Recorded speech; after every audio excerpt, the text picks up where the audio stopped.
name is Niel and this is my 2018 BMW M2, and you're watching ANSWRD.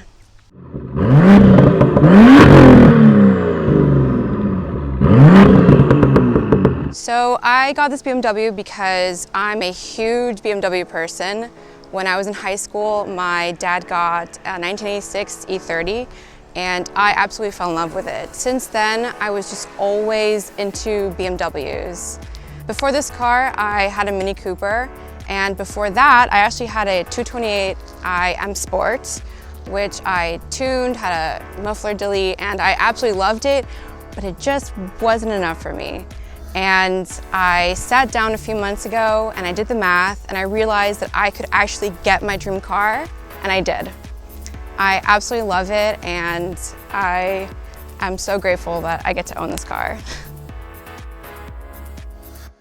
My favorite part about this car is the feeling that I get when I go somewhere and I park it and I walk away and I look back and I see it and I cannot believe that it's actually mine. It's the best feeling.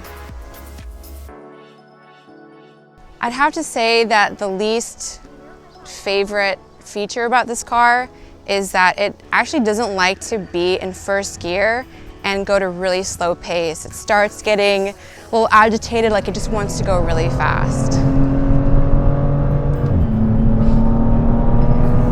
Wow, it just keeps picking up. Oh, it doesn't stop. I did not expect that. All right, so we're now in the M2, the beautiful, beautiful M2, which sounds great. It has a valved exhaust, which is awesome. So that is kind of stock, but not really, because it's not the OEM one. Oh, this Mercedes letting us pass. Thank you, kind people. Jeez. So this exhaust is the BMW M Sport. M Performance. M Performance exhaust. And it comes with a remote that has a button on it. We'll show you that remote. It looks like a little... It's pretty much just a little key. Yeah. Where is it? I have it. Oh, it's right there. Yeah. Yeah. It's this little barrel looking thing. And you hit it, and then the valves open and close in the exhaust, which is cool because I've never seen one that looks like this. It always looks like a regular car key fob. So this one's pretty awesome. What made you decide to get the M2 over the F80 M3 or the M4, or dare I say it, an AMG? Because you did end up buying this BMW from a Mercedes dealer. I did.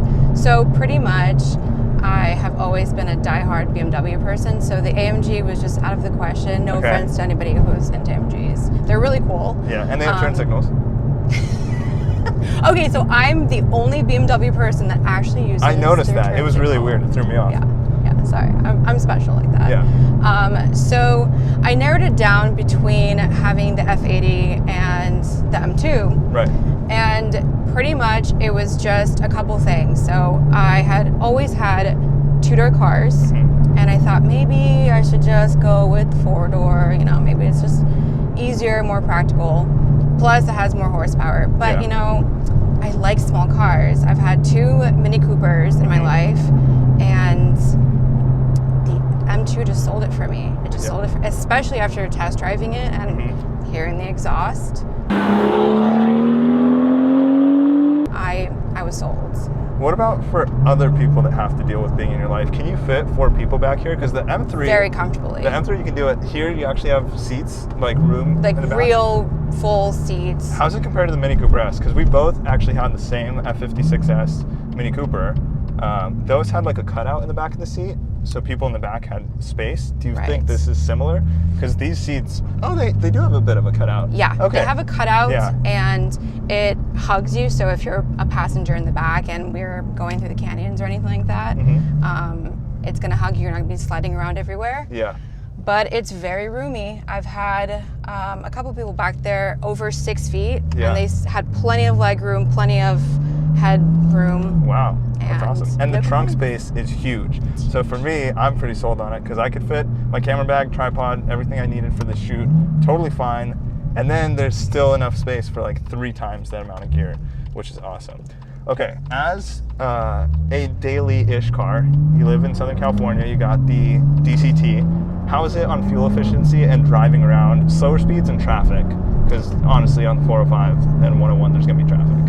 Yeah, so pretty much, I think it kind of just depends on how you drive it. If you're driving it really hard, it's not great. It's probably like 12 to 15 mpg. Okay. If we're just cruising and kind of stuck in traffic, or you put on cruise control, you have an open road, you don't feel like driving super fast, I'd say I'd get like 19 to 20 mpg. Okay. Which is not terrible. Yeah, not terrible. And is the tank big enough to like do road trips and stuff on it, or do you have to pull over every like 200-300 miles? It has a pretty decent sized tank. I'd say I think it's either 13 or 14 gallons. Okay. So it holds a good amount. Yeah, so 20 mpgs, it's like 280 miles. Okay. So you can get from like LA to close to Bay Area. Yeah, definitely. That's pretty good. Okay. Yeah. Mods wise, you have nothing done to the car, which is fine. The car is fantastic the way it is right now. What would you do with a $10,000 check though? If you were given that check and you're like, you have to spend this on mods, or the money just burns and it's useless, what would you do? That's a tough question. I would for sure get it tuned, number one.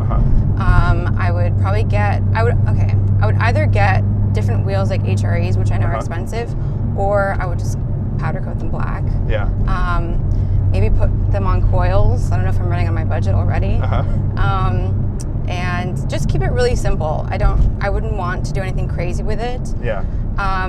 In the future though, because I'm planning on keeping this car forever, maybe I would turn it into like a race car and rip out the back seats and put like a roll cage. Yeah. And okay, like a half cage. Yeah, that'd be really cool. With racing seats. All right. If you had to compare this car to a movie or TV show character, who is this car? That's a really good question.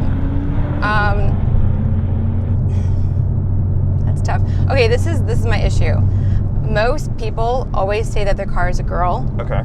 But I'm torn between if this is like a girl car or a boy car. Okay. So that would depend on the character. Right. But my favorite show is The Office. Okay. And it just makes me laugh and smile just like this car. So I would probably say that this car is like Michael Scott. Okay, why is that? It gets a lot of attention. Sometimes good, sometimes bad, just like Michael Scott. Yeah. But at the end of the day, it's like you can't not love Michael Scott. So I would say this car is like Michael Scott. That makes sense. The BMW M2, the Michael Scott of the car world. No! God, please, no! No! No! Especially because everyone is all hyped about like the F80 and the M4, and then I just have this like a little baby straight six M2. But you know what? This car it's a beast. Yeah, it's a beast. It is a beast. It handles really well. I'm very excited to drive it. And do you get any flack from the M3 and M4 people? Or are they all like, you know what, I wish I had an M2 secretly? Secretly, I think they do. Because whenever I go to car shows, they show up in their M4s or M3s and thinking they're all hotshot. But I get looks and I get, approached by people saying, so like, how do you like it? Because everyone always chooses M3s and M4s. And I always say it's an absolute dream of a car. Absolute dream.